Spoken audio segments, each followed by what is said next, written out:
Hai Sobat Horor, seperti biasa Awan Cerpen akan membacakan beberapa cerita horor. Semoga Sobat Horor terhibur dengan cerita horor yang dibawakan Awan Cerpen. Dan sebelum ke videonya, seperti biasa, yang belum subscribe bisa langsung subscribe dulu, yang belum like bisa langsung like dulu, dan yang belum komen bisa langsung komen di bawah ya. Oke, langsung ke videonya. Cekidot. Ada yang pernah mengalami susah tidur? Ada beberapa faktor kenapa bisa susah tidur. Yang pertama, belum ngantuk.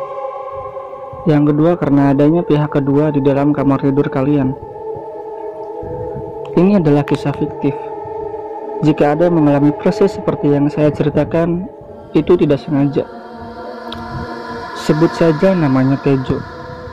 Saat Tejo pulang malam dari mainnya bersama teman-temannya, di perjalanan ia merasakan ingin buang air kecil, namun di sepanjang perjalanan tidak ada satupun toilet umum.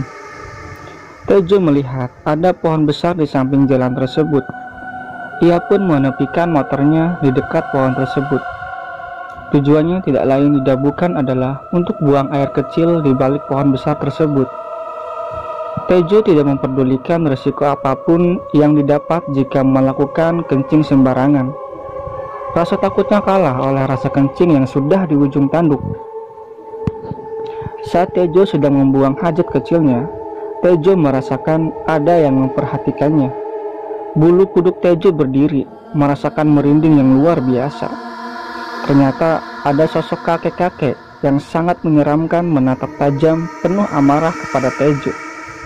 Tejo sudah merasa tidak nyaman. Ia pun segera menuntaskan hajat kecilnya, lalu bergegas pulang ke rumah dengan tergesa-gesa. Sesampainya di rumah, Tejo langsung masuk ke dalam kamar dan mandi. Setelah mandi, ia lalu bersiap untuk tidur. Namun, Tejo merasa tidak nyaman, hatinya gelisah. Berbagai posisi tidur ia coba, namun tetap tidak bisa membuatnya tidur. Tiba-tiba saat Tejo menghadap ke kiri, terdengar suara dari belakang yang membuat merinding dan takut. Kau sudah mengotori rumahku.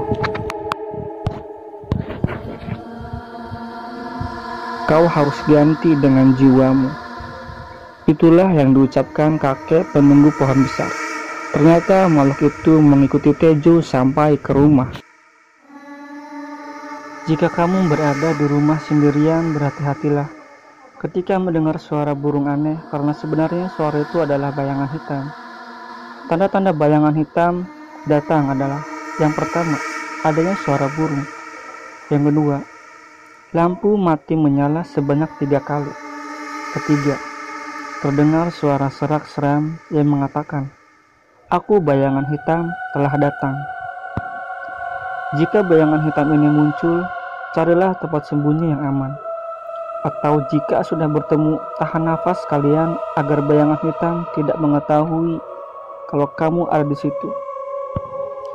Suatu ketika, ada seorang anak lelaki yang tidak mempercayai adanya makhluk bayangan hitam.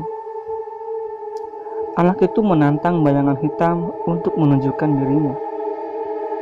"Aku tidak percaya adanya bayangan hitam. Kalau ada, tunjukkan padaku, tampakkan dirimu." Begitulah ungkap anak itu. Anak itu sangat nekat, tinggal sendiri di rumah dan menantang bayangan hitam. Tiba-tiba ia mendengar suara burung yang sangat menyeramkan. Lampu mati menyala sebanyak 3 kali. Anak itu mulai ketakutan, wajahnya panik dan ketakutan, lalu terdengar suara yang berbisik di telinganya. "Aku bayangan hitam telah datang." Anak lelaki itu menoleh ke kanan dan melihat bayangan hitam yang sangat menyeramkan. Matanya merah, giginya tajam, dan kuku tangannya sangat tajam.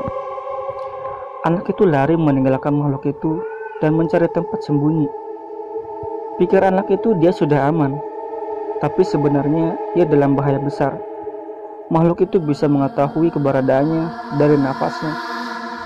Bayangan hitam pun mendekati anak itu dan mengatakan, "Kau kalah, jiwamu milikku." Sejak hari itu tidak ada lagi kabar mengenai anak itu. Sungguh malang.